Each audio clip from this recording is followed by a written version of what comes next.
Hello, thank you for tuning in to Conversations with Dr. Don. For your first-time viewers, Conversations with Dr. Don is an ongoing series of one-hour standalone talk shows where I interview interesting people like most of you out there about who they are as one-of-a-kind individuals and about whatever it is that we've decided to talk about. And I'm nervous tonight because my guest is so impressive, and I've been wanting to have him on for so long. Jeffrey C. Kinkley, Ph.D., who is from the East Coast and is here in California temporarily with his wife, who's my wife's good friend, Suze. And we're going to be talking about Jeff's adventures as a China scholar and how he got to be doing all that sort of thing through the years. He's, as you know, let me calm down some. I'm just so pleased to have you on. That's why it's my pleasure. Yeah. And the first half of the show is what I call the bio segment, where I talk to you about who you are personally, only to a certain extent, not as a psychologist, of course. And then the second half of the show is we'll talk about the subject of the show, things to show your experience as a scholar of China. So how you feel right now? Pretty good. And I'm the nervous one.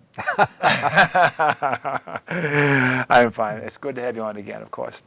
So let's start off with the bio stuff, okay? Very good. And I always have a trick question, as you know. Shall I ask it now? Oh, please do. Get it over with. Okay. If I were to ask your best friend, who is Jeff, what would your best friend say? Jeff is what?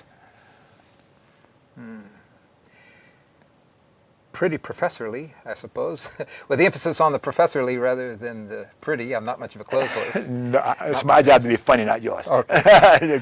I have my nose in a book a lot of the time, or in a laptop computer. Now, your friend is talking about you, so pretend you're your friend. Don't say I. Okay. Jeff is? Jeff is a little bit of a romantic.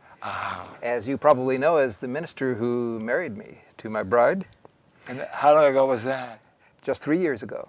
3 years ago, that's right. I traveled back east to New Jersey and performed the wedding ceremony for you and your bride. You did indeed. It was a wonderful occasion.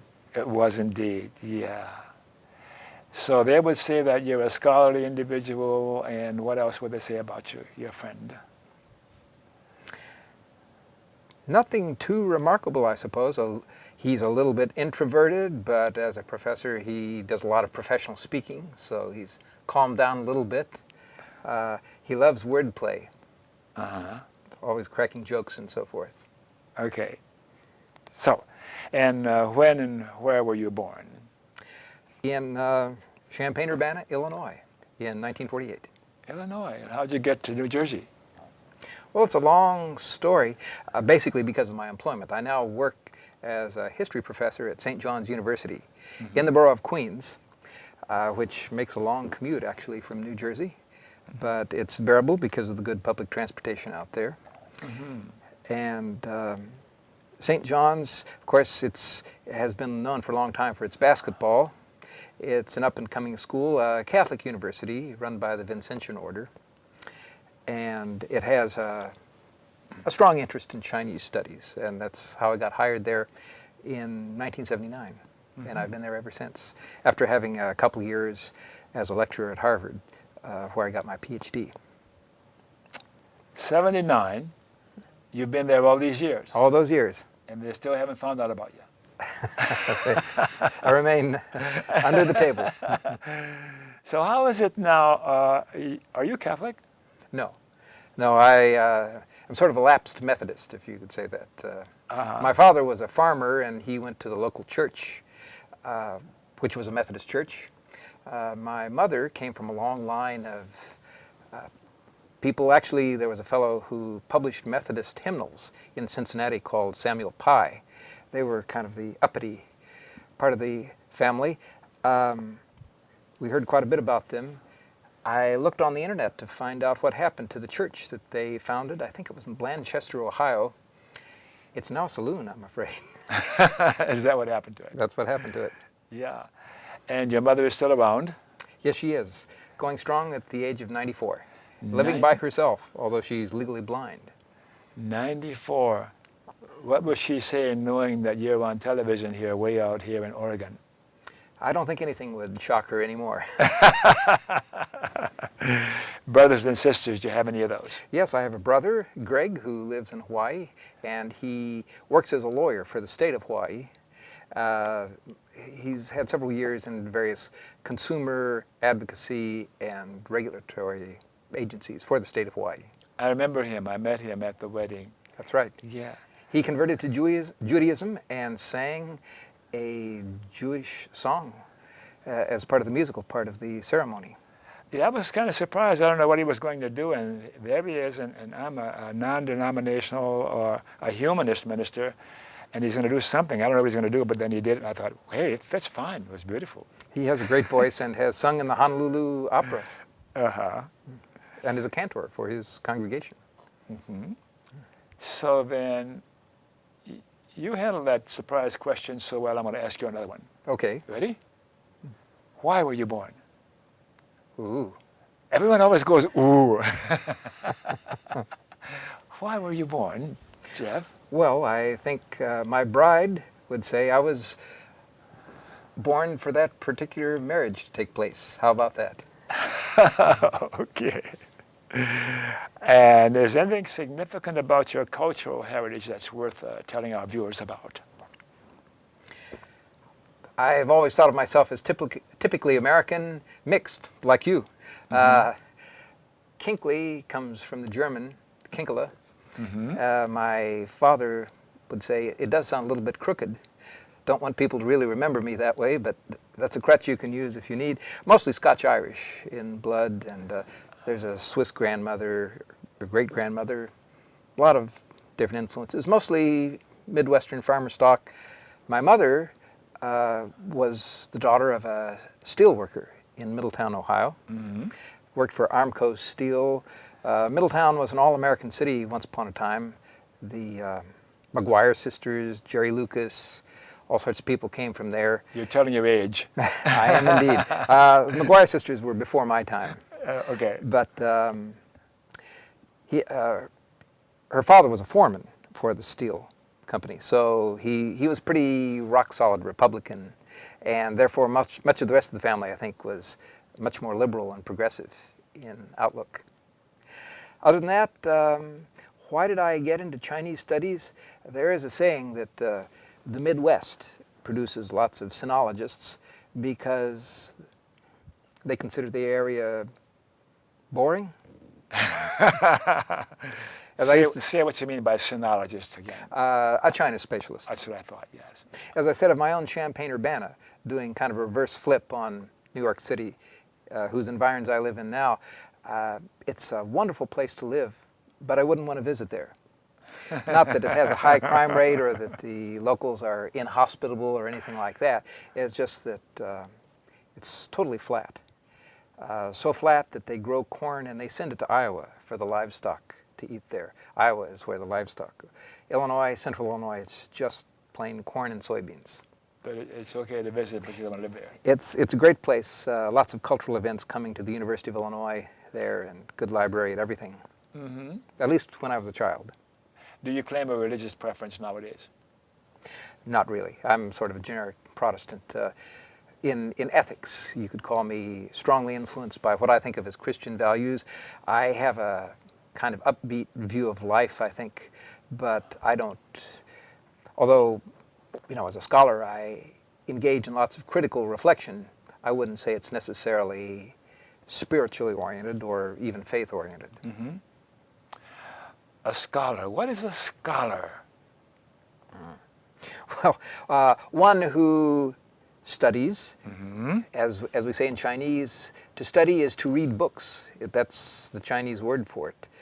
And in America here, of course, it's our vocation really to take nothing for granted, to be critical of everything, at least in the first instance, skeptical, and weigh opinions, conduct experiments insofar as that's possible, and just not take anything on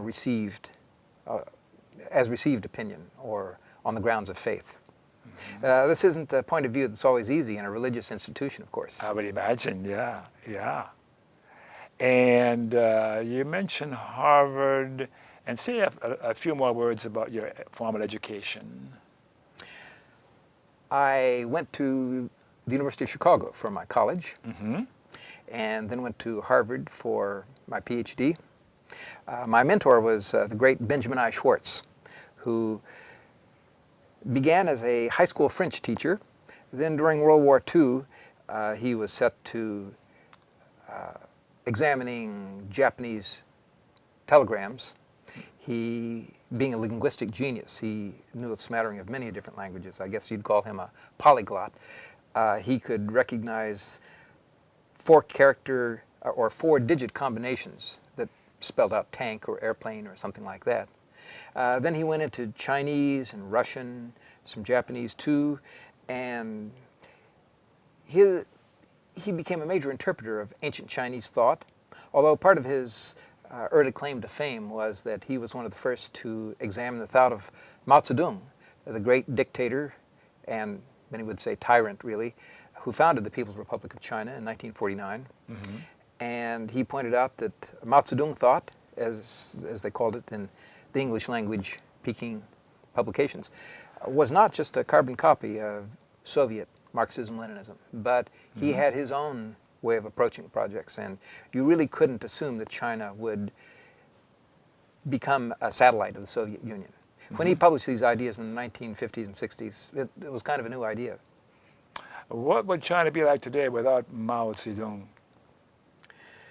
That's a very speculative question.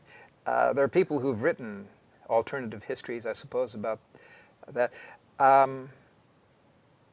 You know, you can, when you think of China in the late 1940s, when the Civil War was going on, there are all sorts of possible fates.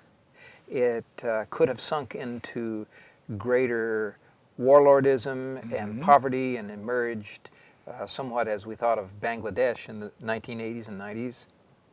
It might have had a happier future with the coastal cities becoming more developed, perhaps going through a series of dictatorships and semi-democracies and ending up perhaps with a society. Because of the many smart people in China, their entrepreneurial skills might have ended up more like Brazil today, as finally becoming an emerging nation.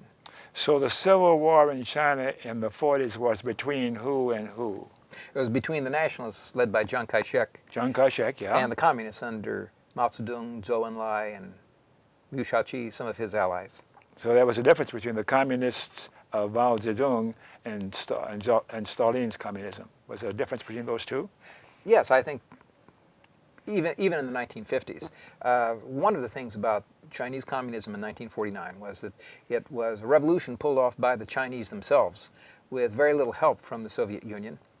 Unlike, say, Eastern Europe, where the Soviet Red Army simply invaded and installed its own governments. Yes. In some ways, China was, to that extent, compared to the communist regime of Tito in Yugoslavia. They had their own partisans. They fought their own civil war. They liberated themselves. China, of course, went to extremes of expelling what they regarded as Western imperialist influences. They surrounded some American diplomats in their consulate compounds and so forth, confiscated a lot of property.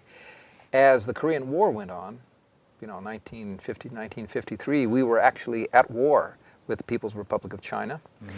And that, of course, greatly intensified the enmity between the United States and China. And it became dangerous even to have American friends if you were a Chinese person. So the Maoist path to socialism, some people would say it had many Stalinist aspects. Stress on heavy industry, not on consumer goods, stress on deferred gratification to build the nation of the future, a lot of utopian hopes to really remake human nature, do away with selfishness, make everybody serve the collective. Utopian. But on the other hand, usually using very non-utopian or dystopian ends. Dystopian A lot ends. of, sending a lot of people to labor farms, categorizing people by class background, looking for enemies of the regime in a kind of paranoid style that was typical of the Cold War days in many places. Ultimately, Mao Zedong, I think, partly due to his great failure, which was the Great Leap Forward, and was in some ways a departure from Stalinist communism because he wanted to speed up the whole socialist development and skip stages, get ahead of the Soviet Union. Well, you're reading my mind. For the last 3 minutes, I've been thinking about how am I going to ask him about the Great Leap Forward. Oh. What year was that? What years was it? 1958, and it had some revivals actually in 1959, 60, so forth. It led to what the Chinese called the 3 years of bad weather and famines. Most people now think that it was due to the political system going haywire at that time. Maybe 40, 50 million people died. The causes largely being that there were such great expectations of increased crop yields that the cadres, in other words, the local leaders, Communist Party leaders at the local level, in what then were called communes, people's communes, vast areas that were integrated. Maybe you'd have only 10 to a Chinese county that basically made people's decisions for them, even as to when and what to plant, without regard to local soil conditions and things like that. Many of these areas then had their quotas for crops. They overestimated the productivity of the fields.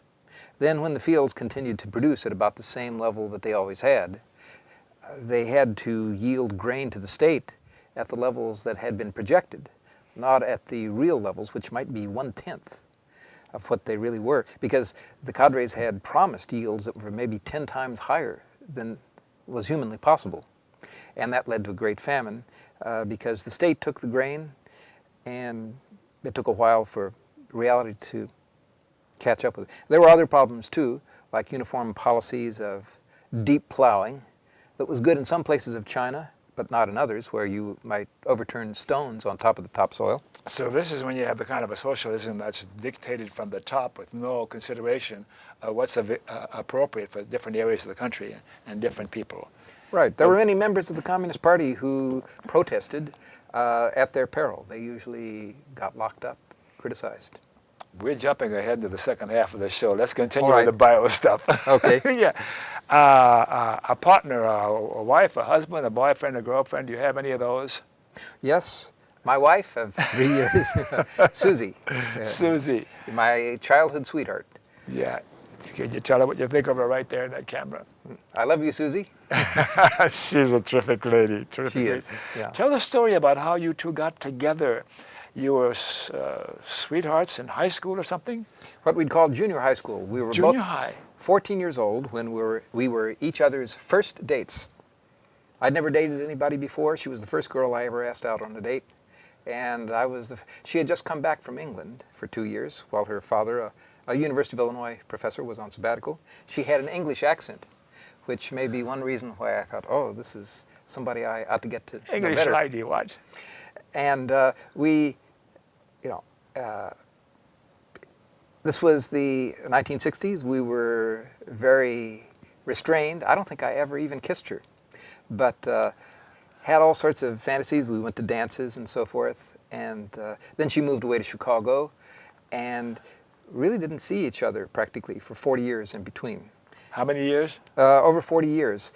40 years. In my little high school class of 40, I managed to get myself elected senior class president. So I used that to help fill out the guest list for the 40th class reunion.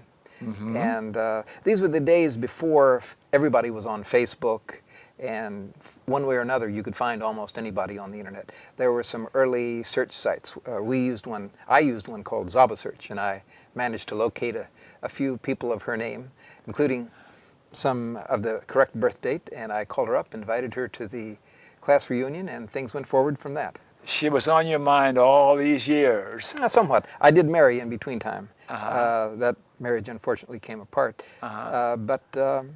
Yeah, I never forgot her. And she never forgot Isn't me. that amazing after all those years? Yes. And you are married now happily and Very happily. enjoying your existence. We are. And you're spending part of the time in New Jersey teaching at St. John's in New York and part of the time here in Oregon That's right. for the time. I hope one day to become a Portlander or Beavertonian myself after I retire. Well said.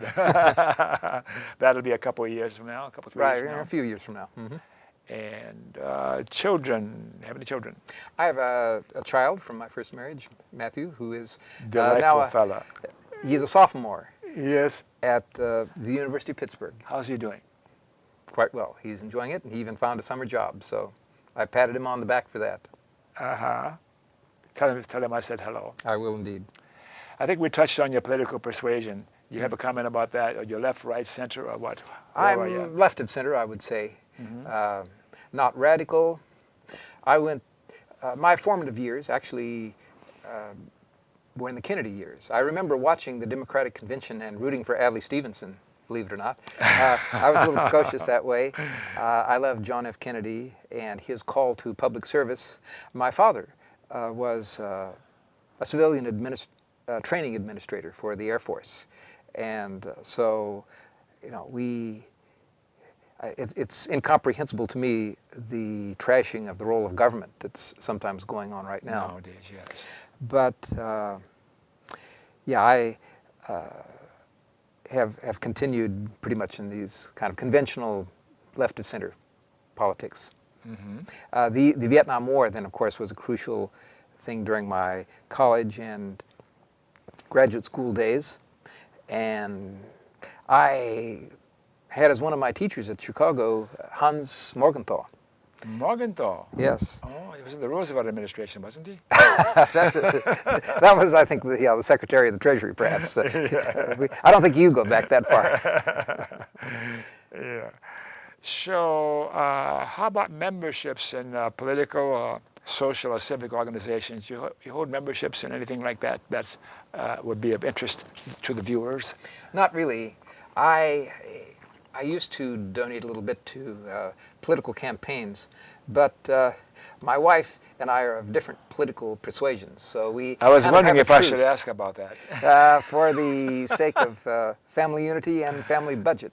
She doesn't contribute to her causes, and I don't contribute to mine. So it's kind of a standoff. Yeah. It's interesting because, as you know, Pat, my wife, she's not nearly as far right as I am to the left, but occasionally we get into some sort of a discussion where we need to back off and just stop. Right. So it's interesting when the four of us are together and see you and Susan, sometimes you get close to something like that, and I say, uh-oh. But then as the 3 years have gone by, I've noticed you're handling that better. Yeah, and your differences in political and social issues. I think, contrary to perhaps the social psychology of many situations, having more people together is kind of a moderating influence on both of us. And, Yes. Yeah, we can discuss things that between the two of us might be rather difficult. Now, are there any persons from the past or alive today that you particularly admire, look up to, that come to mind? Any names come to mind? Oh, well, one of the ones, of course, was my mentor, Benjamin Schwartz, I mentioned. In the academic field, John K. Fairbank, who in his day was referred to as the Dean of American Sinologists, or China Scholars, was somebody who I think got me to not only take academic research seriously, but also to write in a plain style. I've never equaled him. He wrote many books for the public, including his book, The U.S. and China, which went through many editions until his death in, I believe it was 1991. He had a big influence on me. As to the kinds of public figures that I looked up to, probably the conventional political ones like John F. Kennedy, and I looked up to Lyndon Johnson for his legislative achievements, even though I fault him for the Vietnam War and so forth. The ironic thing is that today I would probably, wish that Richard Nixon were running against Obama. I might prefer Richard Nixon's health care program to the current Affordable Health Care Act. Actually, it is to the left, I believe, of the one that's scheduled to take place You better now. apologize to Suze for that comment. Okay, what do you do for fun besides your professoring and teaching and readings and research? Anything different that you do? Nothing particularly creative. I used to be a collector of stamps and other things, but then when I realized I could never collect them all, I kind of got depressed at the prospect. I have done a lot of bicycling, not a lot since I came out to the east, actually. It's not quite so easy. But never been particularly athletic, actually. Meeting with friends, going to movies, that sort of thing. I used to run a book club at my local library in Bernardsville, New Jersey. That was kind of fun, leading discussions. Name 3 things that are most important to you today and to do with our political and social life in America. Prioritize what's most important today. So, things that I think ought to happen to America? Yes. Well, I never would have predicted this, but I think the income disparity and disparity of power and the development of the 2 Americas has gotten to such a point that I would like to see a great homogenization of political opportunity and economic opportunity. That's something I think is necessary simply for our economic growth. I'm worried about America going down the path of other countries that have great disparities of wealth and power. I hate to put it on any particular region of the world. We often would talk about Latin America, where you have a strong moneyed elite and a church elite and so forth. But I think most Americans would not want us to go down that path. And I have worries that we are going down that path. Yes, so do I. Many of my other wishes, I wish we would invest more in the future, not be so narrow-minded.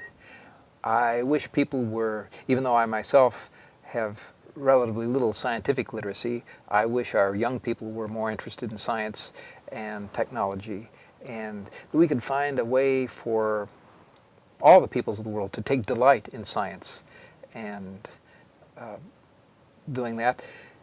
I think another thing, of course, is medical improvement, but when it comes to the medical field, I worry not so much about increasing longevity, but increasing the quality of life in the later years. Yes. And with that, I think I'm going to get yelled at if we don't take a break here. So, Mr. Control Room and Mr. Director, can we take a break now for a few minutes? And when we come back, we'll talk more about China Scholar and what Jeffries has been about through the years as a China Scholar. Break time.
Okay, we're back. Thanks for staying tuned.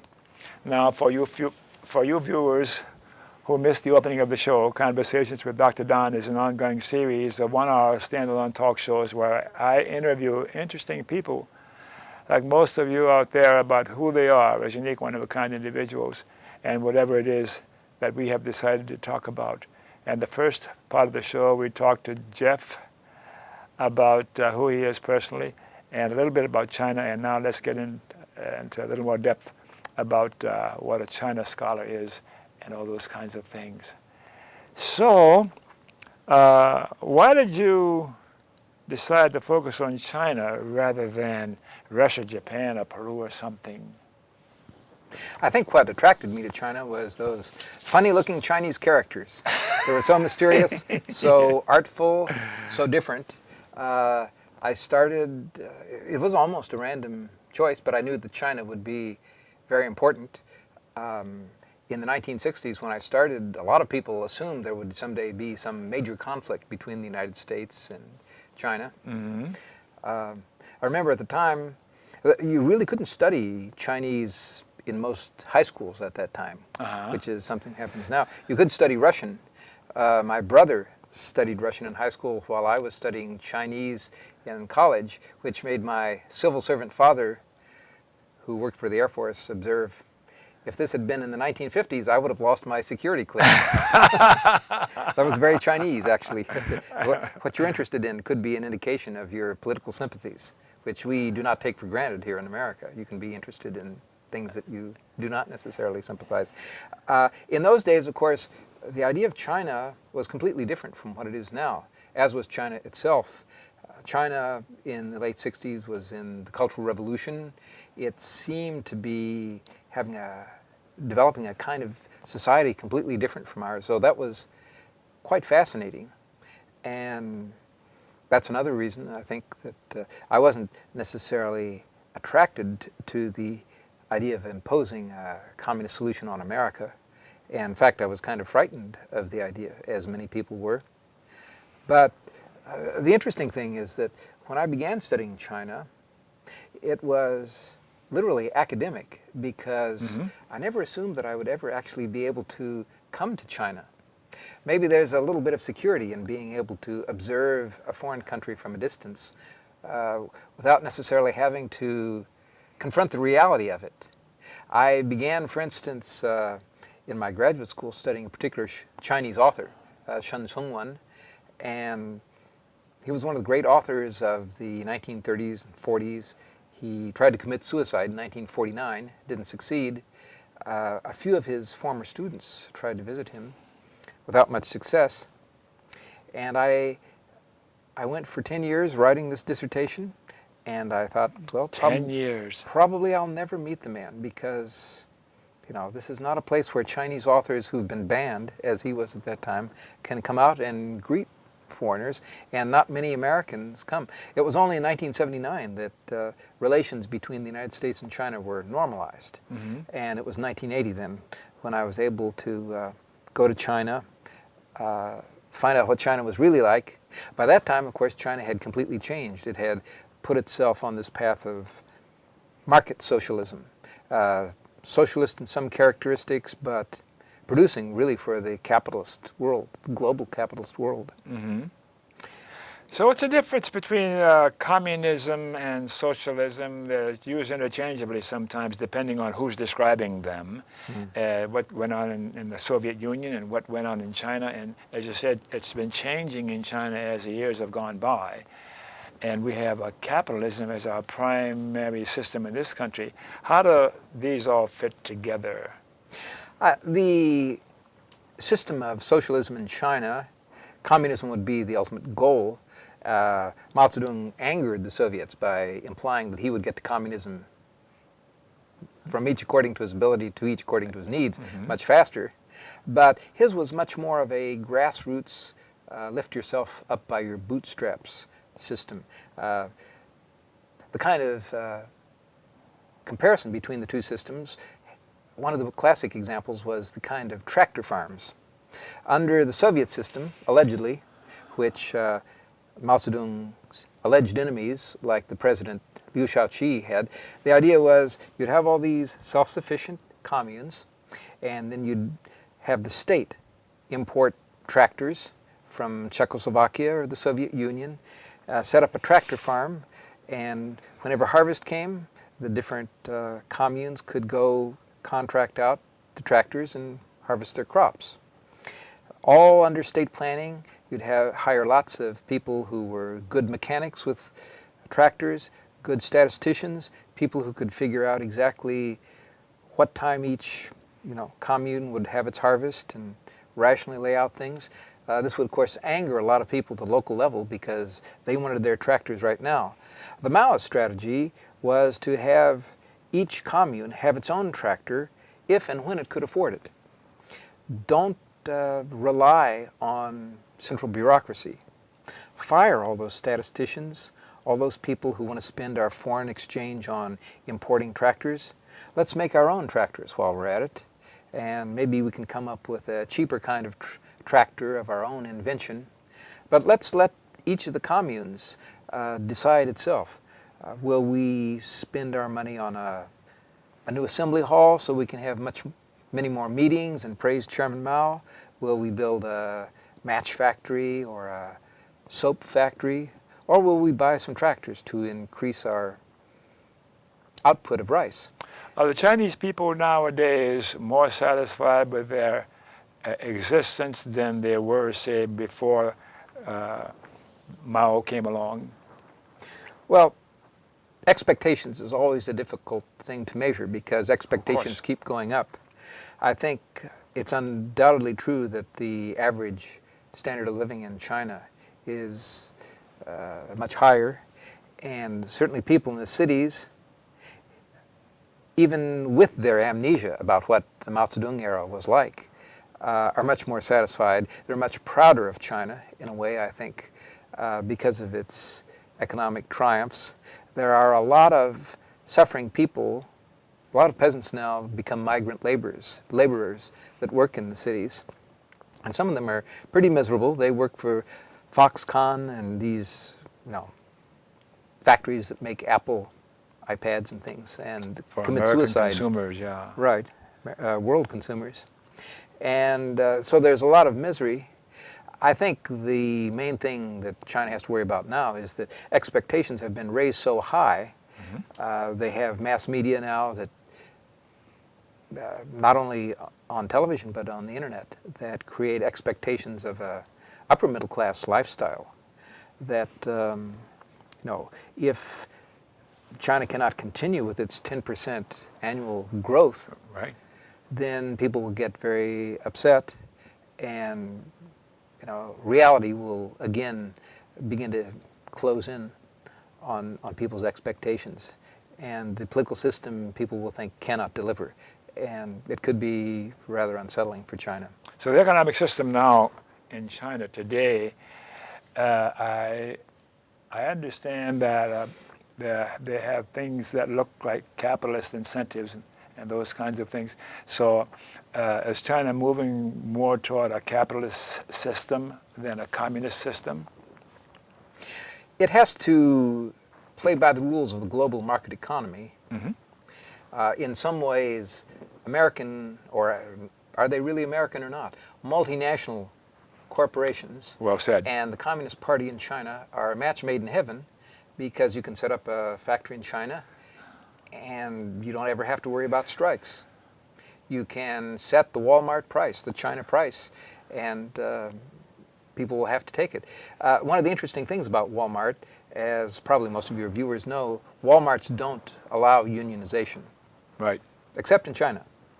In China they do. In China they have to have unions. The unions are controlled by the Communist Party. They are not in the business of raising workers' wages or helping them foment strikes. They want workers not to get ill and not to skip work and to increase productivity and glorify China. They will get involved if, for instance, a foreign supervisor insults a Chinese worker. That becomes a national pride matter, and they will get involved in that. What's going on between Taiwan and China, the People's Republic of China. Those are two separate nations on the world scene. What's going on there? Well, my field is Chinese literature, so I can't really claim to have the latest word there.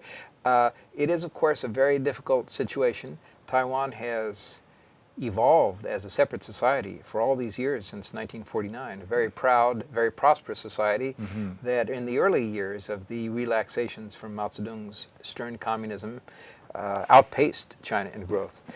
In recent years, the Taiwanese economy has slowed down even faster than the Chinese economy, which is slowing down now. And the two economies are mutually interdependent.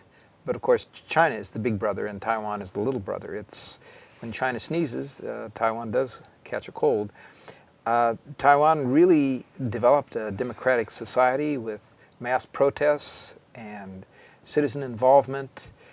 It elected the opposition party, the Democratic Progressive Party, had a president in 2000 who unfortunately was later accused of being corrupt. But this was the acid test of a democracy. If the ruling party loses an election, is it willing to cede power? Yes. And it did cede power. And the old Kuomintang, the old Nationalist Party, which originally ruled the China mainland back in the 30s and 40s, Chiang Kai-shek, is now in power. They have tamped down some of the tensions between mainland China and Taiwan. So, as before, people live under the fiction that probably someday the mainland of China and Taiwan will get together. Nobody is saying exactly when. Previously, under Jiang Zemin, there may have been kind of a timetable. The Chinese on the mainland were getting rather desperate and thinking, we better see concrete progress. Under the current leadership, I think they're willing to let things slide for the time being, as long as Taiwan is not too provocative. You keep reading my mind. The next question I'm going to ask you, you answer it before I ask it. Please go on. Well, I was going to say one more thing. My friends from China can never understand why Taiwan doesn't want to unite with China. Sort of in the same way that Americans probably have a hard time wondering, why don't the Canadians want to join the United States? That's something that's existed in many eras of American history. But the East and West Germans got together to now there's one Germany. But in the Canadian case, it is precisely because there is this big bully, the United States to the south, that Canadians don't want to join and be swallowed up by it. Suze is going to get you when you get home tonight, that big bully, the United States. I'm protecting you, Suze. Well, this is part of the psychology of a great nation. People want to belong to a big nation with big armed forces that can bully other people. They don't want to belong to a small nation that is always bullied by others. At least that's the psychology of the big bully nation. Okay, all right. I got a question here. Will you share with us some of your more salient learnings or experiences in your chosen pursuit or professorship? That's pretty broad in general. Oh. Any thoughts come to mind that? Well, I can tell you of some of my interesting experiences in China when I went in 1980. This was just a few years after the death of Mao in 1976. We usually say that it was 1978 that Deng Xiaoping consolidated his power and began to move China toward market socialism and stopped some of the surveillance of Chinese people. They stopped all wearing blue tunics and trousers, men and women alike. Little stands, restaurants, ultimately private factories began to grow in China as years. But in 1980, China was just barely recovering from Maoism, and in fact, one of the places I visited was Chairman Mao's old province of Hunan, which was evolving away from the old Mao-style socialism rather slowly. And I had some interesting experiences there. In those days, a foreigner could not travel freely in China.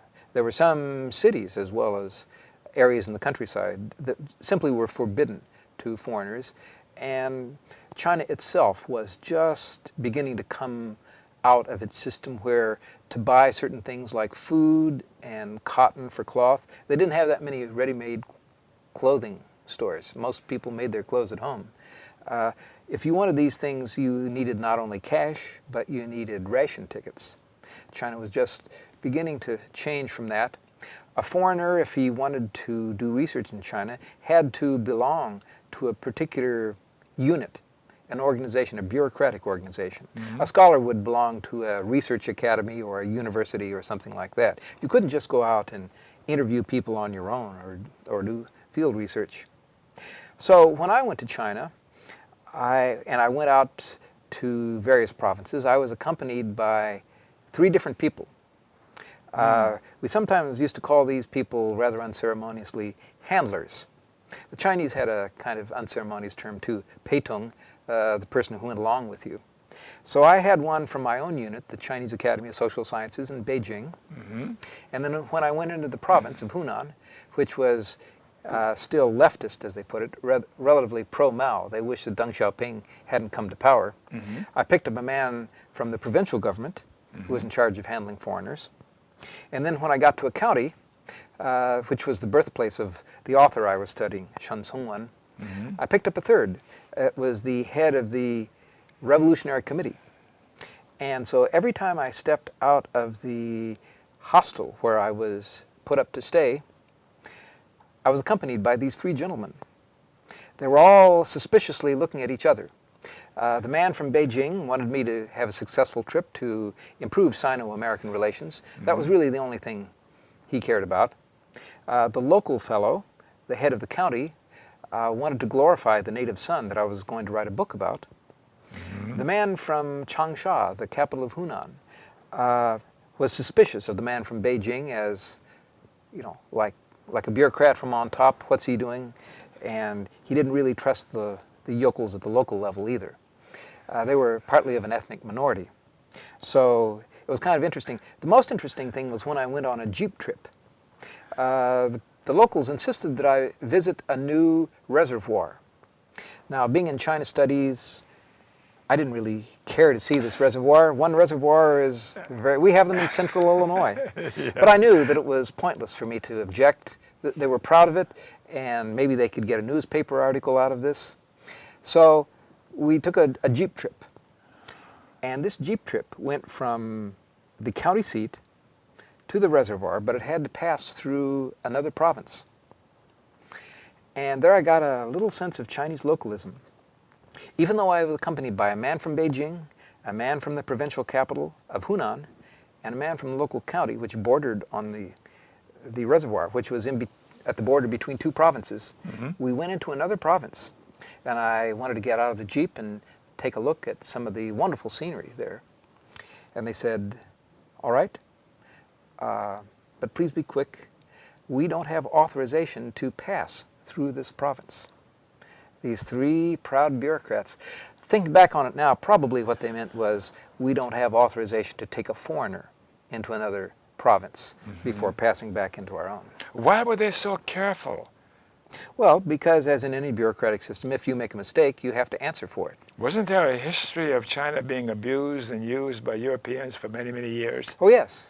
Imperialism, we call it. Oh, okay. China never was actually colonized like India. Yeah. But it signed a lot of treaties, which the Chinese call the unequal treaties.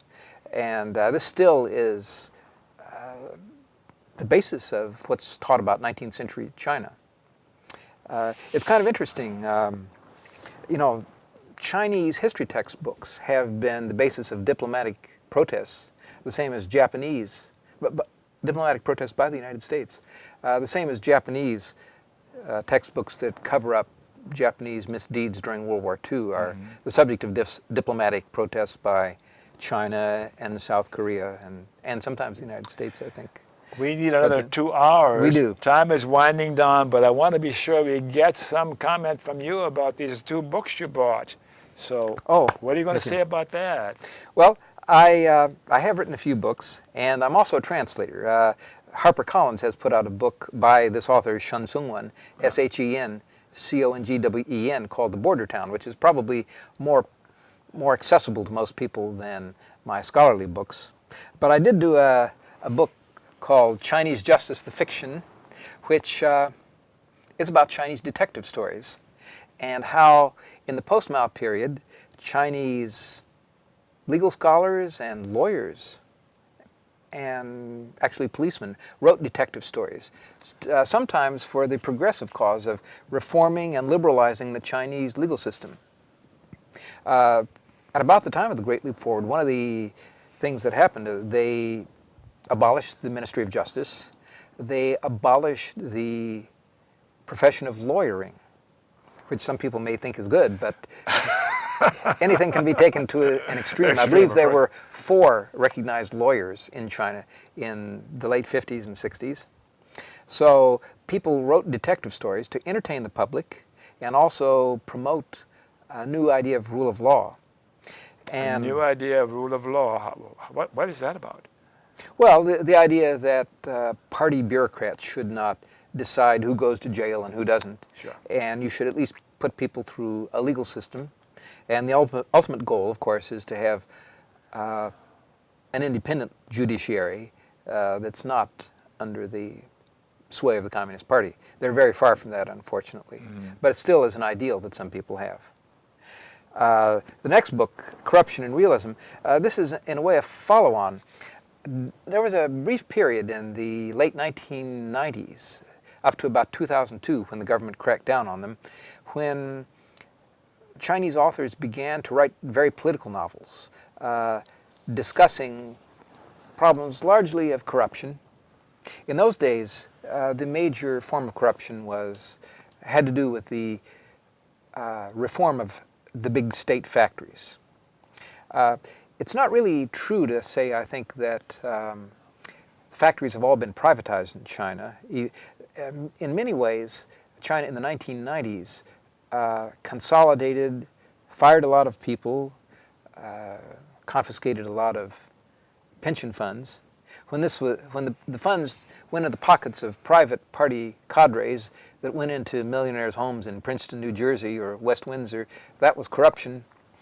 When the profits were used to consolidate factories in strategic industries, that was all right. And much of the economic miracle, I think, according to a book by James McGregor, The Party, has been these state-owned enterprises.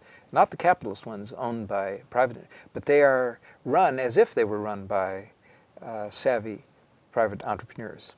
Anyway, for the bad cases, the cases that misfired, a lot of Chinese authors wrote novels to basically, we would call them romans à clef, novels that tell about real situations but change the names. And, graft, corruption, bribery, privatization of public assets, as happened after the fall of the Soviet Union. These were the kind of things that set people on fire. Suicides of major party cadres and so forth. They became a source of intense interest to the Chinese people. Journalism was severely limited, but you could write novels about these things and disguise the truth and sometimes even come up with your own theories as to who was at the root of the problem. What's going to happen to China in the next 5 or 10 years? Any speculation? I know that's really stretching it. I have no idea. There are 2 schools of thought, at least. One is that because of the great level of social protest, in the 90s and the last few years, it's often been at the local level where factories move in, they pollute the environment, local people have no recourse. Or in the cities where the government requisitions. You have eminent domain gone wild.